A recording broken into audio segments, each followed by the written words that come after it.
Hello students, last class में हम लोग ने डिस्कस किया था हाई लेवल लैंग्वेजेस के बारे में। तो यहाँ पे हम लोग डिस्कस करेंगे अभी जो ट्रांसलेटर है, जो हाई लेवल लैंग्वेज है उसको ट्रांसलेट करने के लिए एक मतलब जो सॉफ्टवेयर है, मतलब एक प्रोग्राम का जरूरत होता है जो ट्रांसलेट करेगा जो भी हम लोग का हाई लेवल लैंग्वेजेस है उसको मशीन लेवल लैंग्वेज तक। जो दो प्रोग्राम है, उस प्रोग्राम ट्रांसलेटर प्रोग्राम है, उन दोनों का नाम है interpreter and compiler. Okay, these are the two software programmes.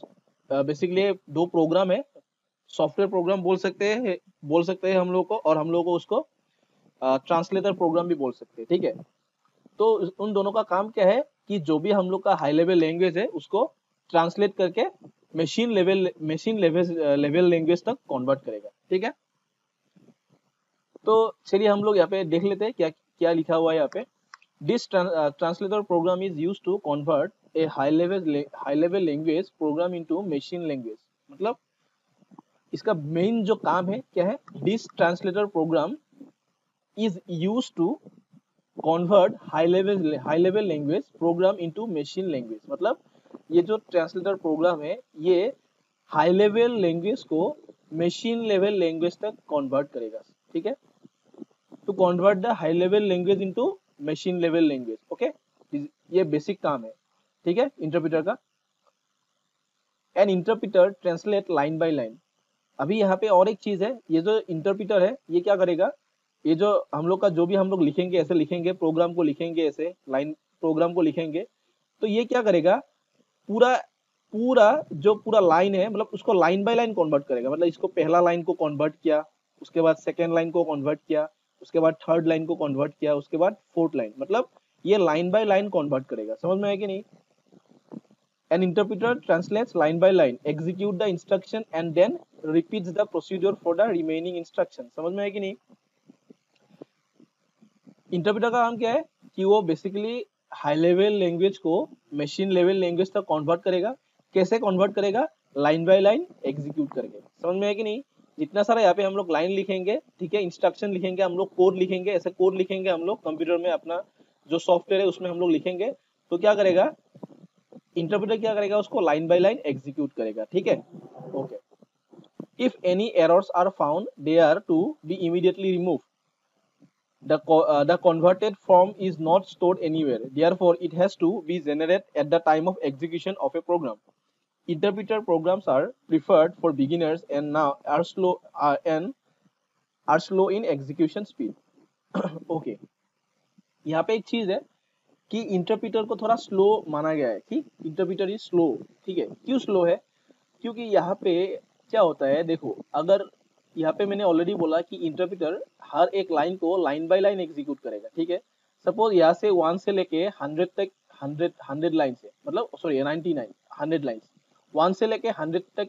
छोड़ो, यहाँ पे मैं फिर से यहाँ पे ड्रॉ कर रहा हूँ। यहाँ पे ये है मेरा कंप्यूटर का स्क्रीन। यहाँ पे जो सॉफ्टवेयर है मैं जहाँ पे लिखूंगा हाई लेवल लैंग्वेज लिखूंगा, मैं अपना प्रोग्रामिंग लैंग्वेज लिखूंगा यहाँ पे। तो यहाँ पे सपोज कितना लाइन से, ऐसे 1 2 3 4 5 ऐसे करते 1 से लेके 100 तक मैंने यहाँ पे लाइन लिखा। कितना? 1 से लेके 100 तक। मेरा ड्राइंग यहाँ पे अच्छा नहीं हो रहा है, ठीक है, उतना माइंड मत करना। तो 1 से लेके नंबर 1 लाइन से लेके नंबर 100 लाइन्स तक यहाँ पे मेरा कोड है, मैंने लिखा, हाई लेवल लैंग्वेज में मैंने लिखा।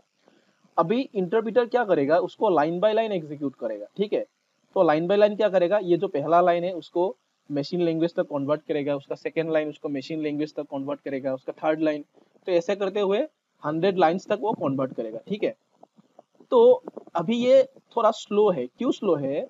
यहाँ पे जब भी सपोज ये पहला लाइन में अगर कुछ एरर आ गया तो क्या होगा, उस एरर को उसी टाइम उसको रेक्टिफाई करेगा। ठीक है ना?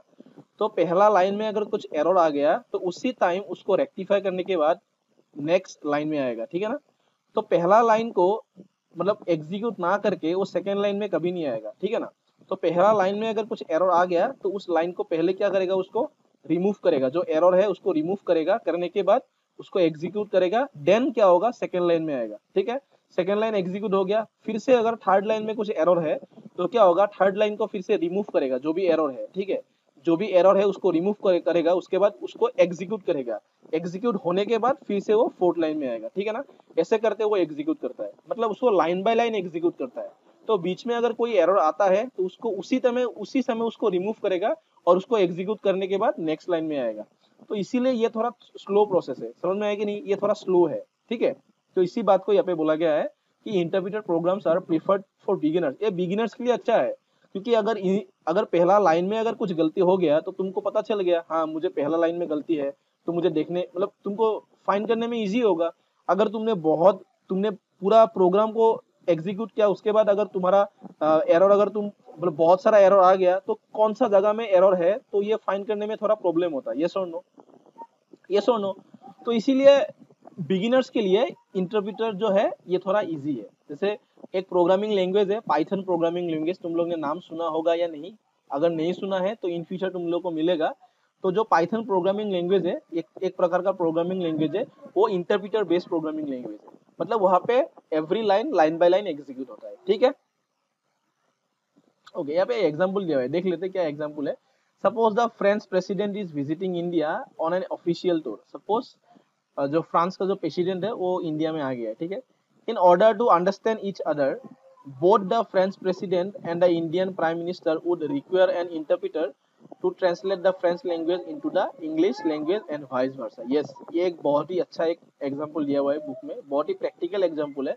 ऐसा फ्रांस का अगर कोई प्रेसिडेंट इंडिया में आ गया है, फ्रांस का जो प्रेसिडेंट है उसके साथ अगर बातचीत करना है तो कैसे बातचीत करेंगे। वो सबसे पहले क्या करेगा, जो लाइन है, जो फ्रांस का जो प्रेसिडेंट है वो जो लाइन बोलेगा उस लाइन को पहले ट्रांसलेट करेगा इंग्लिश में या तो हिंदी में। उसके बाद उसको समझ में आएगा, हम लोग का प्रेसिडेंट को, इंडियन का जो हम लोग का प्रेसिडेंट है उसको समझ में आएगा। उसके बाद हम लोग का प्रेसिडेंट जो भी बोलेंगे तो उस लाइन को ट्रांसलेट होगा, उसके बाद फ्रांस में ट्रांसलेट होगा। तो क्या होगा, फ्रांस जो प्रेसिडेंट है उसको समझ में आएगा। तो ऐसे क्या होगा कि एवरी लाइन पहले ट्रांसलेट होगा, उसके बाद नेक्स्ट लाइन स्टार्ट होगा, समझ में आएगी नहीं। तो ऐसे बातचीत होता है, ठीक है। तो तुम लोगों ने नोटिस नहीं किया होगा शायद, ऐसा उन लोगों के पास एक कान में ऐसा एक माइक्रोफोन होता है, तो बेसिकली वो एक सॉफ्टवेयर ही होता है, वो ट्रांसलेटर प्रोग्राम वहां पे फीड होता है, ठीक है। जो वो लोग बोलते हैं ना, तो उसी समय में इतना स्पीड से क्या होता है, वो जो बात वो लोग बोलते हैं तो डायरेक्टली हिंदी या तो इंग्लिश में ट्रांसलेट हो जाता है। अगर वो लोग फ्रांस में बोलेगा तो यहाँ पे क्या होगा, हिंदी या तो इंग्लिश में ट्रांसलेट हो जाएगा, और हम लोग जो बोलेंगे यहाँ पे हिंदी और इंग्लिश में तो फ्रांस में ट्रांसलेट हो जाएगा उन लोगों के पास, ठीक है, वो जो प्रेसिडेंट के पास। तो ये एक एग्जांपल है। नेक्स्ट क्या है, कंपाइलर। कंपाइलर क्या है, बेसिकली कंपाइलर भी एक ऐसा ही है इंटरप्रेटर के जैसा, पर थोड़ा यहाँ पे डिफरेंस है, काम दोनों का सेम ही है। कंपाइलर का भी काम सेम ही है कि वो क्या करेगा, हाई लेवल लैंग्वेज को मशीन लैंग्वेज तक कन्वर्ट करेगा, सेम काम। बट यहाँ पे एक डिफरेंस है, क्या है, compiler translate the whole program at once. अभी यहाँ पे कंपाइलर क्या होगा, वो लाइन बाय लाइन वो ट्रांसलेट नहीं करेगा, वो क्या करेगा, पूरा एक साथ, जैसे मैंने पूरा प्रोग्राम यहाँ पे मैंने लिख दिया, मेरा खत्म हो गया, आई एम डन, मैंने पूरा लिखा, तो क्या होगा, पूरा प्रोग्राम को वो एक साथ क्या करेगा, ट्रांसलेट करेगा, ठीक है। वो लाइन बाय लाइन नहीं करेगा, वो पूरा प्रोग्राम को एक साथ ट्रांसलेट करेगा, ठीक है, एक ही टाइम में करेगा, at once, okay. It generates the object code for the program along with the list of errors.